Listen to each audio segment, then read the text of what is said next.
Bonjour Nicolas Cattard. Bonjour Eric Dupin. Alors nous sommes ici au CES à Las Vegas pour l'édition 2020, une édition assez prometteuse sur un certain nombre de technologies. On parle beaucoup de 5G, c'est vraiment le sujet, et puis on parle aussi d'intelligence artificielle, de smart home, de voitures connectées. C'est des sujets qu'on a l'habitude de connaître et de voir au CES depuis plusieurs années, mais cette année on a l'impression que c'est vraiment la révélation. Qu'est-ce que tu en penses ?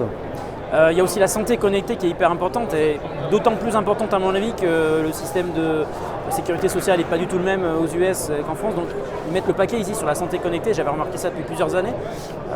C'est vrai, ça fait longtemps que je viens. Moi j'ai vu des innovations que je ne m'attendais pas à voir cette année. Par exemple Sony qui présente une voiture. C'est quand même un truc incroyable. Bon, je ne l'ai pas encore approché mais ça a marqué tout le monde parce qu'on ne s'attendait pas à ça. Mais Sony en même temps a fortement, on va dire, baissé sur d'autres secteurs comme le smartphone. Donc je pense qu'ils développent d'autres secteurs différents pour essayer de toujours innover. Hein. C'est le job d'une boîte, c'est d'innover tout le temps, parce que si tu n'innoves pas, tu meurs, quoi. Et alors voilà. Justement, Sony qui présente cette voiture, qui est une voiture électrique, qui ressemble un petit peu à ce qu'on peut voir aujourd'hui, Tesla et compagnie. Est-ce qu'on peut dire que la voiture, finalement, ça devient une espèce de vitrine de savoir-faire pour les entreprises de technologie ? Parce que l'idée de Sony derrière, c'est de dire, regardez ce qu'on est capable de faire. On est aussi capable de faire une voiture, mais une voiture intelligente avec plein de fonctionnalités, en fait. D'ailleurs, c'est pas la première marque d'électronique qui fait une voiture. Je crois que Samsung fait des voitures aussi.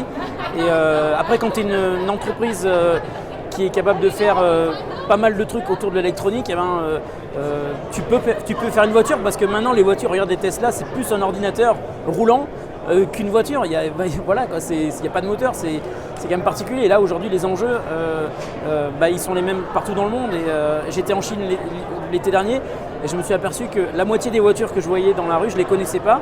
Je me suis renseigné, j'ai trouvé qu'il y avait 500 marques de véhicules électriques en Chine. C'est incroyable. C'est complètement et d'ailleurs en Chine, quand tu veux acheter une voiture à essence, il faut attendre pendant plusieurs années, alors que quand tu veux acheter une voiture électrique, tu l'as le lendemain si tu veux. Donc là, je pense que la voiture électrique, c'est une révolution que les industriels ont compris. Et tous ceux qui font de l'électronique, de l'informatique ou autre, plongent dedans. Et c'est pour ça d'ailleurs que Nvidia, qui est un fabricant de cartes graphiques et de circuits graphiques, est une des marques les plus importantes dans la voiture électrique. C'est incroyable parce qu'on a besoin de puissance pour que l'intelligence artificielle soit suffisamment rapide pour réagir en cas d'accident. Elle réagit déjà plus vite que l'être humain, donc ça c'est génial. Et alors là, on est sur Eureka Park. Ouais.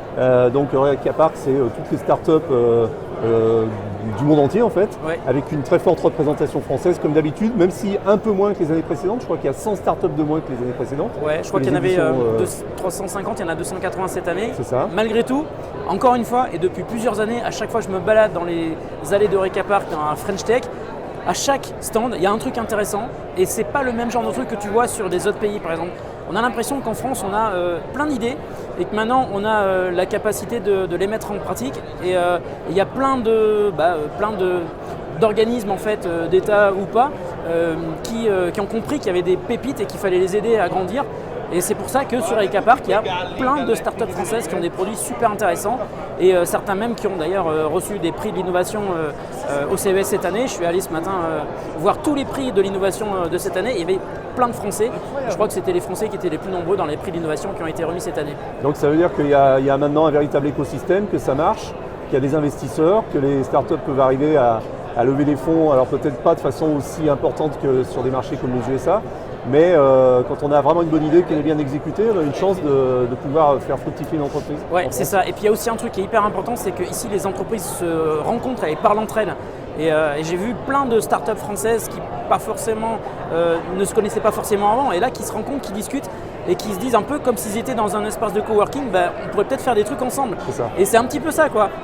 Je trouve que c'est un vivier et là franchement c'est le meilleur endroit en fait pour que des entreprises qui travaillent dans leur coin en fait et qui connaissent pas d'autres startups qui peut-être font pas la même chose mais qui ont les mêmes problématiques puissent se rencontrer et en parler et peut-être travailler ensemble. Il y a je pense des trucs à faire ensemble pour certaines boîtes qui sont ici. Donc c'est la vraie définition d'un écosystème que tu viens de donner. Ouais. Et effectivement, les entreprises, les startups peuvent travailler entre elles et être leurs premiers clients quelque part.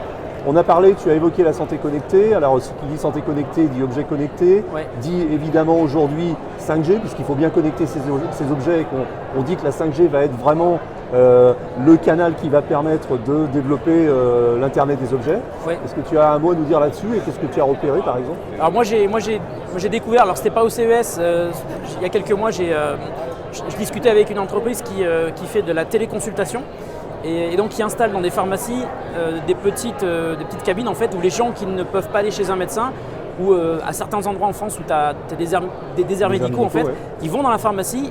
Sans rendez-vous, ils peuvent parler avec un médecin qui est à distance sur une plateforme. Il y a une connexion visio, c'est instantané. Il y a des capteurs aussi, non? Il y a des capteurs aussi, tension, oui, cardio. alors il y a tous les capteurs en fait, Ouais. puisque le pharmacien est formé pour ça. Et donc, tu n'as pas besoin d'aller voir un médecin, il te délivre une ordonnance qui est imprimée sur papier.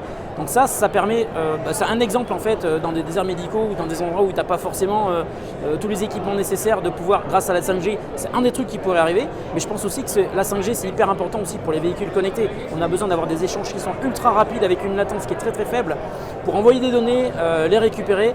Donc la 5G, on en parle depuis plusieurs années.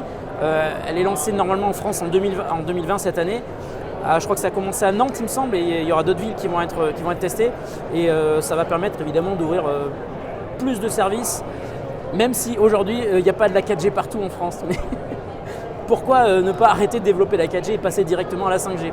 Ouais, c'est une vraie question. Ouais. Très bien, moi, je crois qu'on a fait un peu le tour de la question. Nicolas, je te remercie pour cette intervention et je vous dis à très bientôt. Merci. Merci Eric.